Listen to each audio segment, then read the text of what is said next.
Trump vem falando, que é ele que está comandando o país, em relação à Venezuela, ou que,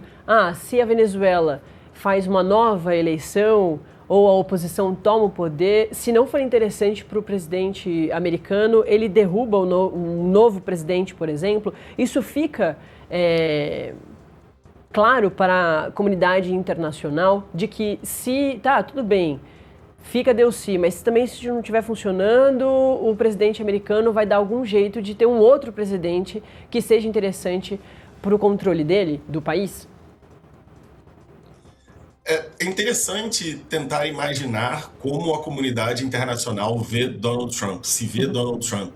como alguém que age pelo impulso. A gente viu reportagens da imprensa americana falando, por exemplo, de que as dancinhas de Nicolás Maduro poderiam ter acelerado esse processo de remoção do poder, que os Estados Unidos tinham uma visão de mais longo prazo, mas desde que Maduro começou a dançar, Donald Trump se sentiu provocado e resolveu agir, o que mostraria uma capacidade bastante reativa de operar enquanto presidente dos Estados Unidos, ou se a comunidade internacional vê Donald Trump como alguém que precisa justificar as suas ações, principalmente para o eleitorado americano. A gente precisa lembrar que Donald Trump se elegeu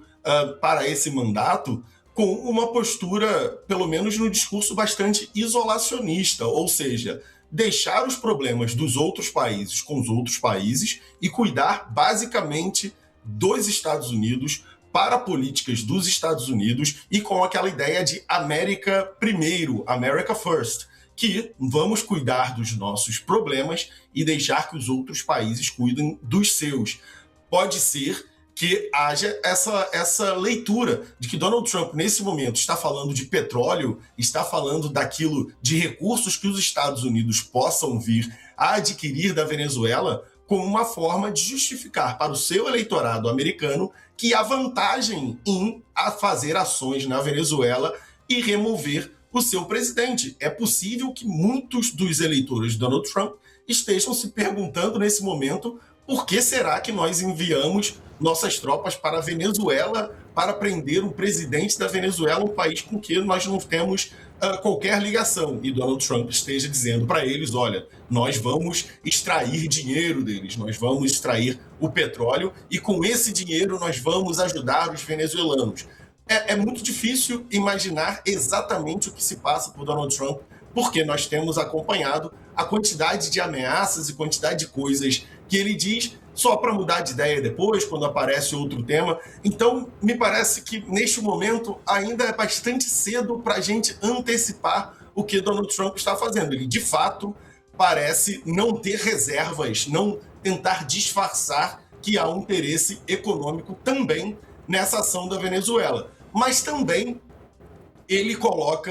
se coloca um ponto bastante pragmático quando ele diz, por exemplo, que não há suporte dentro da Venezuela para uma mudança de regime. Então, por isso que os Estados Unidos toparam manter uma membro da chapa fraudulenta no poder, porque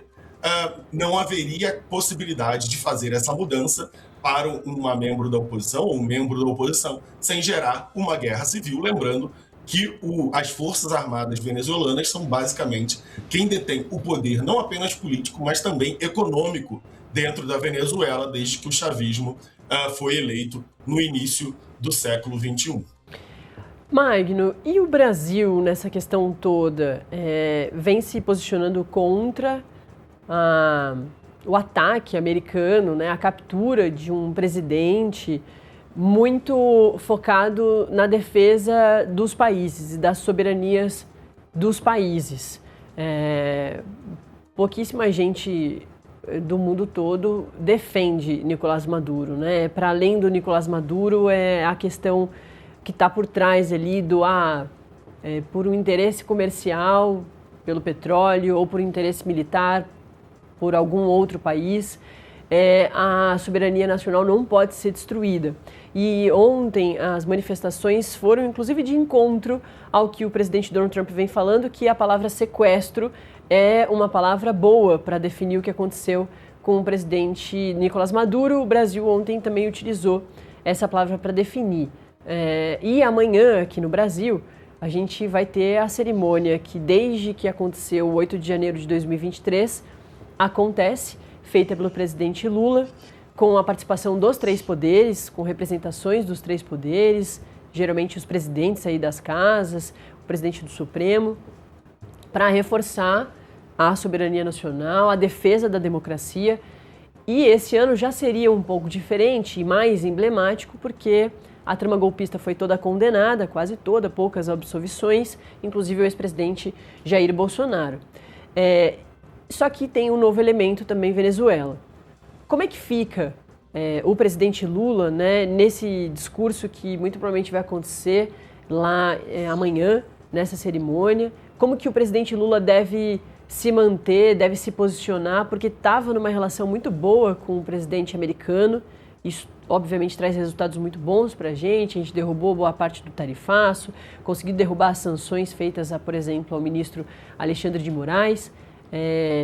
Como é que o presidente Lula deve se manter, para além do Brasil, né, mas como o chefe de Estado aqui deve se manter em relação à situação da Venezuela? Natália, não é surpresa ver esse posicionamento do governo brasileiro e não será surpresa ver esse posicionamento sendo repetido pelo presidente Lula amanhã e nas próximas semanas. Há uma visão de mundo a partir do governo brasileiro, não só dessa gestão, mas em gestões anteriores também, de que o Brasil deve se colocar como um líder político da América do Sul, projetar essa força como o maior país, o país economicamente mais forte da região e fazer com que essa projeção se traduza em poder político no mundo. Então, não é surpresa que nós temos a diplomacia brasileira falando em defesa da soberania, em defesa da autonomia dos países da região contra uma interferência externa. Além disso, nós temos também o contexto de que a imposição de tarifas pelo governo americano sobre o Brasil entregou ao governo essa política ou esse argumento da soberania. E é um argumento que o presidente Lula e seu governo entenderam que beneficia popularmente o governo. Essa é uma ideia que funcionou em favor do presidente Lula, a defesa do Brasil contra estrangeiros. O governo mudou, inclusive, o seu slogan para projetar melhor essa imagem de um governo que trabalha pelos brasileiros contra ameaças estrangeiras. Então, nós devemos ver esse posicionamento sendo repetido. Mas a gente precisa ter um pouco mais de nuance sobre a visão do governo brasileiro e o regime de Nicolás Maduro, porque essa posição mudou bastante nos últimos 2 anos. O presidente Lula assume esse mandato tentando reaproximar Nicolás Maduro da comunidade latino-americana de países, tentando reintroduzir a Venezuela, inclusive em fóruns multilaterais, recebe Nicolás Maduro de uma forma até um tanto vexatória em Brasília, tentando mostrá-lo como um democrata, alguém que governava a Venezuela com mão de ferro há muitos anos, mas que no decorrer do tempo, já durante esse mandato, foi vendo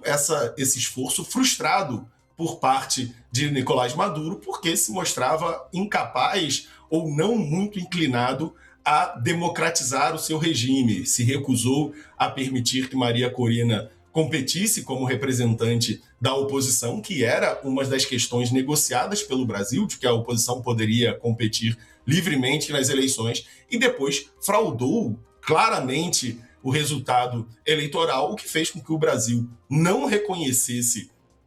o novo governo de Nicolás Maduro e tomasse outras medidas que isolassem o governo venezuelano como uma demonstração de que, bem, a boa vontade do governo brasileiro tinha se esgotado. No entanto, depois dessa ação dos Estados Unidos, me parece absolutamente natural que o governo brasileiro, mesmo não reconhecendo a eleição de Nicolás Maduro, fale em violação de soberania, fale em defesa da região contra interferências externas, porque